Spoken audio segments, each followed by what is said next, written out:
Hello everyone, it's Shel C from PaperOcotilloStudio, and today I'm bringing you a new Craftbox UK Craftbox signature box. They were so happy with your response to my last videos from the other box with the dragons and the mermaids and all that, that they sent me another box. And this one is called, I think, Vintage Seamstress. I'm not sure what month it's from, but I'm just opening the box and showing you all the goodies that are inside. Metal findings, lace, little pearls, a stamp, resin piece, a stencil, cutout, laser cutouts, little other cutouts, papers, really cool stuff. All very vintagey this time. So I decided to make a mixed media canvas type, like a assembly type canvas, using an 8x8 pre-stretched, pre-gessoed little canvas. And I wanted to make a texture on the background, so I started with this tissue paper that was on the inside of the box. Not really part of the box, but you know, it's to make it pretty, but it also is a great textural tool if you're making a mixed media canvas, because you can wrinkle it and crinkle it and then glue it down with your matte medium. This is Liquitex matte gel formula medium that I like to use for collage. And you know, you can make it very crinkly and interesting. So I did that, and then I was going to put some of the patterned paper on as well. And my intention was to leave this kind of a patterny look that this paper has, with kind of some text in the background and some different shades of color. And so I put that along the top and the bottom, which were parts that I had intended to show on the canvas when it was complete. But it ended up kind of getting painted over. So the interesting shades and shadows that I got there kind of went away in the end. So it was always my intention to paint the brown paper. I didn't intend it to stay brown ever. I just was using it for a texture.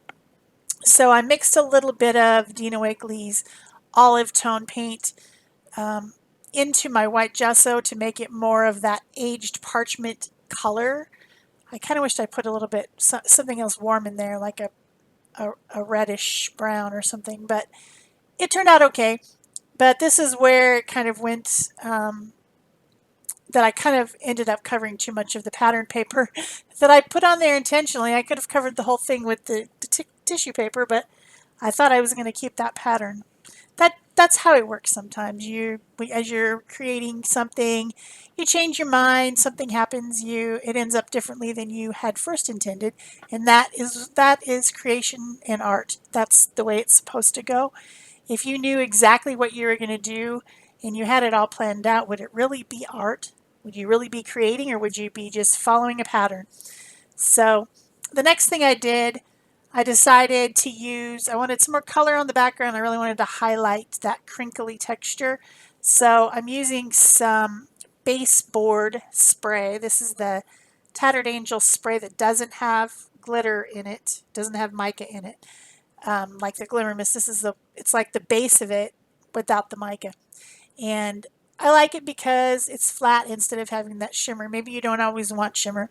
So I used London Fog and watercolor and chocolate brown, and sprayed my canvas, and then I splattered a little bit of that chocolate brown. It's a nice deep dark brown. I splattered it across the canvas a little bit, and then now I'm doing some dry brushing, very dry brush, and trying to highlight the tops of the, you get your peaks and valleys where the crinkles are. I'm trying to hit the tops so that you can see more of that texture using white gesso.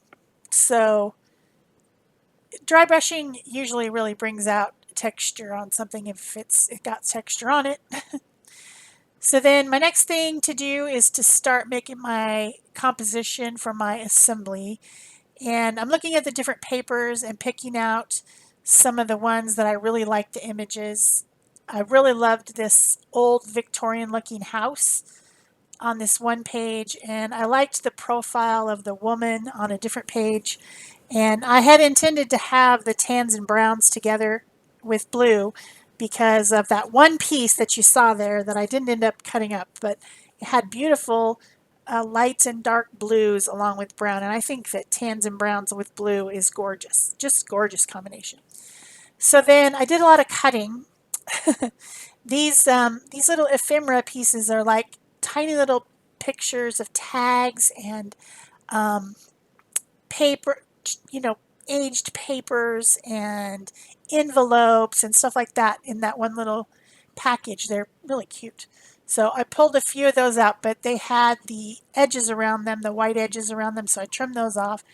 And then I cut out my other pieces like the house and the little vintage car and this profile of a woman wearing a really awesome hat. And plan to use those in my composition. Then I decided to use the stencil, which has some words on it, using some unbleached titanium acrylic paint, which is a kind of a parchment colored paint. And I started out with a very small one of my stencily makeup brushy things, but what I really needed was like to pat, pat, pat through the holes instead of scrub, scrub, scrub, which is what I was doing with the smaller one. So I switched to a larger one so I would have less of a chance of making too much paint go through underneath the stencil and making it blobby. This is a very tiny, tiny print of a stencil, probably the tiniest I've ever seen. So tiny. So then I decided to use a piece of this gold colored ribbon because it matched so well with everything else, and that was tied around the outside of the box, the subscription signature box. And then I've got all my other little pieces as well as a piece of this lace that was included. Beautiful lace, like Battenberg lace. And then I had some of the little rose pieces cut off from the edges of the paper that I'd torn up. Well, I'd actually torn those edges off. And I decided to trim out a few of those and tuck them here and there to add more interest. And then I also have this word vintage, which was one of the laser cut pieces that came in the box. And I took a picture of all that. I laid it all out how I wanted it. Then I took a picture on my phone because I knew I wouldn't remember again. And I took the canvas outside and I sprayed it with some triple thick sealer spray because I knew I was going to be putting Collage Podge or matte medium or something to glue all these things down. And I knew that that water-based spray that I'd sprayed on the background would move because it's water-based. So when I got it on, you know, I got that brush and I'm scrubbing the stuff on there, it would move around. So I sealed it first before I did this step. And then that way, all that luscious sprayness that I got and the splatters and the streaks and all that stayed in place instead of getting all ruined like it does, you know, if you put something water-based. So I'm using my picture on my phone to remember where to lay things and how to put things on. Got to put some things under other things in order, you know, the edges are tucked under so that they just peek out from behind, particularly these roses, these cutout roses. I wanted to make sure that I had them in the right place. So I'm laying them down, putting the other pieces on top, laying them back down and gluing them. Then I'm going to add my ribbon and it covers up a couple of the edges. Of course, tucking everything around and behind so that this canvas can be hung directly on the wall and not have to be framed. So the sides are all covered as well. And then I'm going to put my house on next. And one little tip, if you're putting kind of this heavier scrapbook weight paper onto something, give it a little spritz of water on its back to kind of break down the stiffness of the paper fiber. And then of course you need to put the glue that you're using, in this case it's Collage Podge Glossy, put it on both the background and the back of the piece. And then since this is a textural surface, I'm using my finger and I'm rubbing down over that wet glue to make sure that I get that paper, there's no bubbles, it's adhered down onto the bumpy surface in the background. So that's why you keep seeing my finger going over it. So then I have my stationery and envelope, and then I've got my vintage car, and just putting each little thing down, carefully making sure that my composition stays the same by looking at the picture on my phone. Sometimes I don't remember to take the picture, and then my original composition turns into something completely different because I can't remember what I did. So this time I was smart enough to remember. So then I got my lace on there, making sure I got a lot of glue on there so that it'll stick. And then I set that aside because I want to work with my profile lady here. And I want it to be dimensional. I want it to stand up from the background. And so I need to put something, I mean, you need to make it stiffer. So I used one of the postcards that came in the box that says, you know, thank you for subscribing. Thank you for getting this box, and, you know, that type of stuff. And I use that same Collage Posh to glue my lady onto that stiffer piece of paper, and then I trim it out, and now it's strong enough that if I put a foam tip on the back, it can stand out slightly from the background. So one thing I do want to do is make sure that those white edges don't show. So I get out my Faber-Castell Pit Artist brush pens, which are an India ink inside of a brush pen, and go around all those white edges to make sure that they're colored. And then I use a few of the other pens just to kind of give her a little bit more of a rosy glow. She's a little bit pale, in my opinion. You know, if you buy a piece of paper and you love the pattern, it doesn't mean that you can't change it, that you can't add to it, that you can't, you know, bring a little bit more color out because maybe the printing wasn't quite as saturated as you wanted. So you can always use acrylic paint or pens or alcohol markers, whatever kind you have, to just jazz it up a little bit. Now these next few steps should have been done after I attached the piece to the canvas. This was dumb because of course I'm in a hurry and I don't wait for the glue to dry because I'm trying to get all these things done, and I'm traveling, I'm going to travel, and, you know, I'm like trying to get everything done, and I wasn't thinking. I should have glued all the extra little pieces like this string of pearls and the other little pretties, paper flowers, and I don't know what you would call those other things. They're flat-backed pearl and gem type things with little borders around them, like little jewels. I don't know what you call it though. Charms, maybe? I guess you'd call them charms, but they have pearls or like little glass gems in them. Very cool. I have a ton of this stuff left after doing this canvas. I could do several more pieces. There was, you know, a lot in this box, and my one canvas did not use it up by any means. I did 2 projects, including an entire covered box with the last Craftbox box that I got, and I still have stuff left from that one too. So it's definitely plenty of items to use in your projects. I mean, there's no shortage of very coordinated things in this box. It's a good subscription box, I think. And it is from the UK, so if you are in the UK, I don't know what the shipping cost is, but I do know that if you're in the United States, it costs $12 shipping to ship it to you, because I ask about that because I live in the United States. So they will send you, you know, you pay the subscription fee, and then they will send you the box for $12. Because I was wondering about that, since international shipping could be expensive, you know. So then I used foam tape to put all over the back of my lady, and then I put her on the canvas. So she's kind of dimensional. She's popping out. And then, of course, her rose and her earring and her gems are all popping out even further. So it's a very dimensional look. on this canvas. So I went through all the other things, trying to decide if I wanted to put anything else on there, if I thought that I was done. You know, how far do you want to push it? How much is too much?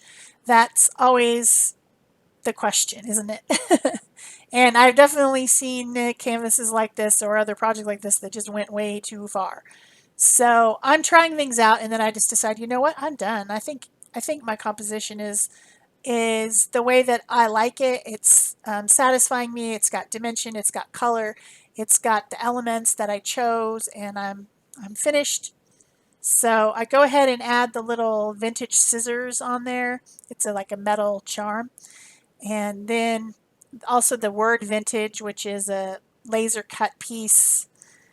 And then I start with my finishing details. And my finishing details are always, you guys know it, shadows and highlights. You can add so much depth and dimension to something, make it so much less flat, make things pop out, and make things more defined if you do this. So you should always do this. You should listen to Shel and you should do it. Get yourself some type of shading and a highlighting apparatus, whether it's these pens, whether it's Posca pens, whether it's the Stabilo All pencils. Definitely, this is the way to go. Now, I didn't want to use any black because there's no black on any of these papers, really. There's no black in the background, so I'm going to go with a dark brown. So this is kind of a chocolate brown color pen from the set. And of course, I have a set of these pens, so it gives me plenty of options. And I'm just going around and in between and behind all these pieces that I've glued on, trying to keep the brush pen out of the glue because, of course, I didn't wait for this to dry. Of course not. Why would I wait for it to dry? I never wait for anything to dry. So need to keep that tip of that brush out of the glue. Hopefully I did. Next time I get out that brush, we'll find out. And then, of course, you know it. It's the white Posca pen. This is the fine tipped one. I buy these in a set of 3 at a time because I use them so often. And I'm adding the highlights, and that really changes the look of that house in the background. I love that image. I think it's an awesome, I guess it's some type of a technical drawing or something. It's gorgeous. Gorgeous. I wish I lived in that house. My house looks so much different than that. It's a cool house. It's got a big porch and everything, gabled roof, really awesome. So I want to make sure that it stands out from the background. And it was pretty much, you know, similar color to the background, so it needed these highlights around it for sure. So I hope you've enjoyed this video. You can look at the link below the video for Craftbox UK if you want to subscribe or you want to order some of these pieces individually. They have them on their, some of them on their site that you can order just a piece or a part instead of subscribing.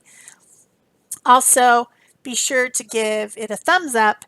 Leave me a comment. You know, the reason that they sent me another box to share with you guys is because of your kind comments, because you loved the projects and you all commented and shared and pinned and all that type of stuff. And so if you want to continue seeing this type of stuff, you need to do those things. That helps my channel out and it helps me get more things to show you.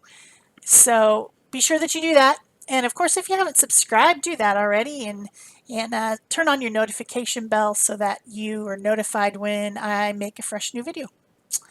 So I'm adding my final touches, which is some Inca Gold shimmery wax stuff, putting that on with my finger, and then this project is done, and that is it for me. Here comes your close-ups. Thanks, bye-bye.